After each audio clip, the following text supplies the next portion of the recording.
ఇలా నా చేయి పట్టుకుని చిల్లర పైసల సముద్రంలో వేయి. ఎందుకే? ఇది ఊరు ఆచారం, ఏం కోరుకుంటే అది జరుగుద్ది.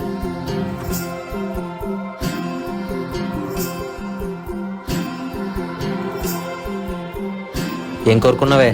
కోరుకులు చెప్తే తీరవని నీకు తెలీదా? చాలా కొత్తగా ఉంది. నా లైఫ్లో రోజు వస్తుందని ఎప్పుడు అస్సలు ఎక్స్పెక్ట్ చేయలేదు. పక్క వాళ్ళతో మాట్లాడితేనే టైం వేస్ట్ అనుకునేవాడిని. అలాంటిది ఇప్పుడు నాకు నేనే కొత్తగా కనిపిస్తున్నాను.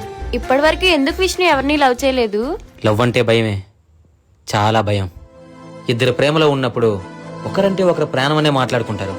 ప్రేమలో గెలిస్తే పర్లేదు, ఓడిపోయే రోజంటూ వస్తే ఒకరు ఎంత బ్రతిమాలుతున్నా సరే ఇంకొకరు దూరంగా వెళ్ళిపోతూనే ఉంటారు. అప్పుడు అనిపిస్తుంది ఇవన్నీ ఒకప్పుడు మేమే మాట్లాడుకున్నావా అని. నేను చెప్పింది నిజమే కదా? నేను మాత్రం నిన్ను అలా వదలను విష్ణు. Love you. నేను